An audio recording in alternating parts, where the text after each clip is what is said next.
하나님 나라 백성인 하백 여러분, 하백의 성경 아카데미에 오신 것을 환영합니다. 이 시간은 그리스도인이 꼭 알아야 할 기본 진리 67강 시간입니다. 함께 나눌 주제는 교회, 그 중에서도 교회의 정체성입니다. 우리는 그리스도인이 꼭 알아야 할 기본 진리로서 신앙 문제에 관한 최종적 권위, 신론, 인간과 죄, 그리스도의 위격과 사역, 성령의 위격과 사역에 이어서 이제 교회에 들어왔습니다.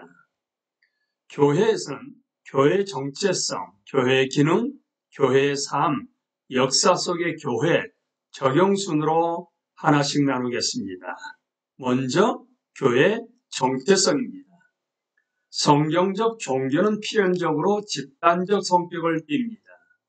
타락 이전에도 아담은 동료 인간 없이는 완전하지 못했습니다.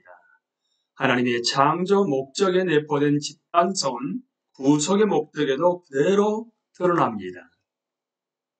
하나님이 노아와 아브람과 맺으신 언약은 개인을 초월하여 그들의 직계 후손과 심지어 땅의 모든 민족들까지 포용합니다. 구약은 한 민족과 하나님이 그들을 다양한 방식으로 다루신 것에 관한 이야기입니다. 물론 위대한 개인들이 분명히 두드러지고 하나님의 은혜 안에서 개인들이 하나님과 맺는 관계가 근본을 이루긴 하지만 그럼에도 그 맥락은 본질적으로 집단적입니다. 신앙 공동체는 개인의 신앙이 싹을 틔우고 영양분을 공급받을 수 있는 토양입니다. 따라서 메시아 대망 사상은 구약에서 집단적 차원을 띄었으며 인자와 고난받는 종은 개인적인 동시에 집단적인 인물이었습니다. 신약의 성취를 보면 이런 구절들은 1차적으로 개인적 차원, 즉 예수 그리스도를 가리킵니다. 그러나 메시아 백성과 분리된 메시아를 결코 상상할 수 없다는 점 역시 분명한 사실입니다. 신약은 이러한 집단성을 계승합니다. 예수님은 자기 백성을 구원하기 위해 오십니다. 그리고 이스라엘의 지파수에 해당하는 12명의 제자를 모으십니다. 그분은 분명 그들이 새 이스라엘의 핵심이며 자신의 구속 사역을 통해 새로운 언약을 체결한 하나님의 새로운 백성이라는 생각을 가지고 계셨습니다. 예수님은 그분 사역의 절정이 지나면 교회가 생겨난 것을 명시적으로 언급하셨고 마지막 위 명령에서는 믿음과 증언의 공동체가 지속될 것임을 내다보십니다. 오순절 사건 역시 본질적으로 집단적입니다. 그때부터 제자들의 경험은 집단적 차원으로 발전하기 시작했고 복음이 이방 세계로 전파됨에 따라 제자들은 여러 도시의 중심지의 교회를 형성했습니다. 야고보는 하나님의 목적에 대한 사도적 이해를 이렇게 표현합니다. 하나님이 처음으로 이방인 중에서 자기 이름을 위할 백성을 취하시려고 그들을 돌보셨다. 성경은 고립된 신앙에 대해서는 전혀 아는 바가 없습니다. 개별 그리스도인은 하나님의 백성 가운데서 하나님의 은혜를 체험하며 따라서 하나님 백성과의 화해 없이는 결코 하나님과 화해할 수 없습니다. 이처럼 구원론은 구원에 관한 교리죠. 구원론과 교회론은 교회에 관한 교리입니다. 그러니까 구원론과 교회론은 결코 뗄 수 없이 연결되어 있습니다. 이제 교회의 정체성 가운데 성경에 나타난 교회의 이미지들과 진정한 교회의 특징 순으로 함께 나눕니다.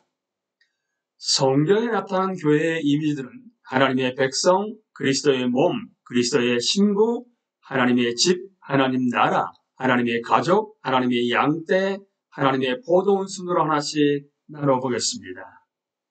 하나님의 백성, 하나님과 그 백성의 관계는 구약의 중심 주제로서 다음과 같이 반복해서 등장하는 선언을 통해 표현됩니다.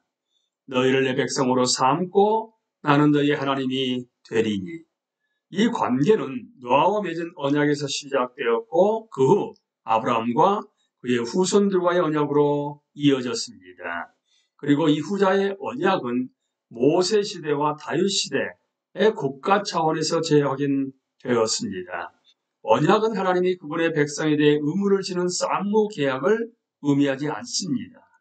이것은 언제나 은혜의 언약, 즉 하나님이 먼저 시작하셨으며 그분께 결정권이 있는 계약이었습니다. 그리고 이스라엘은 하나님께 순종하는 한에서 그분의 임재와 축복을 보장받았습니다. 신약은 하나님의 백성 개념을 교회, 즉 하나님의 이스라엘을 통해 계승합니다. 베드로는 이 개념을 특별한 의미로 사용하며 성경은 다음과 같은 승리에 차는 확신으로 끝냈습니다. 하나님의 장막이 사람들과 함께 있으며 하나님이 그들과 함께 계시리니 그들은 하나님의 백성이 되고 관계의 이 같은 언약적 기초는 신약에서도 계속 이어집니다. 교회는 메시아 예수의 희생을 통해 이루어진 새 언약에 기초하여 이스라엘에 주어진 약속을 상속합니다. 구약에는 하나님 백성의 본질적 특징을 나타내는 두 단어가 등장합니다. 첫째, 하나님의 부르심에 응답하여 모인 회중을 뜻하는 칼입니다. 헬라어로는 에클레시아로 번역되는 이 단어는 신약의 교회를 이해하는 열쇠가 됩니다. 둘째, 에다는 출생과 동시에 소속되는 민족적 신앙 공동체를 의미합니다. 초기 그리스도인들은 하나님의 직접적 부르심에 응답하여 모인 하나님 백성을 의미하는 카할이라는 역동적 개념에서 자신들의 역사적 선례를 찾았습니다. 과거에 하나님의 백성을 형성했던 하나님의 부르심은 예수님을 통해 다시 울려 퍼졌고 그분이 승천하신 이후에도 복음의 부르심을 통해 계속해서 울려 퍼지고 있습니다. 우리가 하나님의 언약 백성인 교회의 일원이 되는 것은 복음을 통한 하나님의 부르심에 응답함으로써 가능합니다. 이런 성경적 배경은 교회가 본질적으로 하나님의 부르심에 응답한 사람들의 살아있는 공동체임을 암시합니다. 따라서 교회는 오늘날 교회라는 단어를 생각할 때 즉각 떠오르는 형식적 회중 조직을 의미하지 않습니다. 에클레시아가 형식적 조직을 소방하는 것이 불가피할 수는 있지만 그것이 교회의 본질은 아닙니다. 신약에서 에클레시아는 특정한 지역교회뿐만 아니라 오랜 기간 동안 전 세계적 차원에서 형성되어 온 하나님 백성을 지칭하는 데 사용되기도 합니다. 지역교회와 하나님 백성 전체의 관계는 아주 미묘하며 이와 비슷한 인간적 차원의 예시를 찾기도 힘듭니다. 왜냐하면 지역교회는 더 큰 전체의 상대적으로 불완전한 일부분이 아니기 때문입니다. 신약은 지역교회가 하나님 백성 전체와 불가분하게 연합되어 있으면서도 엄연히 하나의 완벽한 교회라고 가르칩니다. 하나님의 모든 약속은 지역교회를 위한 것이며 교회의 머리이며 주인이신 그리스도께서는 확장된 그리스도인들의 모임일 뿐만 아니라 지역교회 가운데서도 충만하게 임재하십니다. 그리스도의 몸으로 넘어갑니다. 바울이 특히 좋아하는 이 이미지는 모든 하나님의 백성이 공유하는 것에 예리하게 초점을 맞춥니다. 하나님의 백성을 성립시킨 부르심은 예수 그리스도, 그러니까 육신이 되신 말씀을 믿고 그분과 연합하여 그 몸의 지체가 되라는 부르심입니다. 이 개념은 분명 비유적인 것이지만 참고로 요한복음 15장 5절에서는 나는 포도나무요 너희는 가지라 는 분명 비유적인 것이지만 실제로 교회와 그리스도가 맺는 관계는 매우 밀접합니다. 이것은 유기적 연합의 형태로 이를 통해 우리 생명과 존재가 그분과 하나가 됩니다.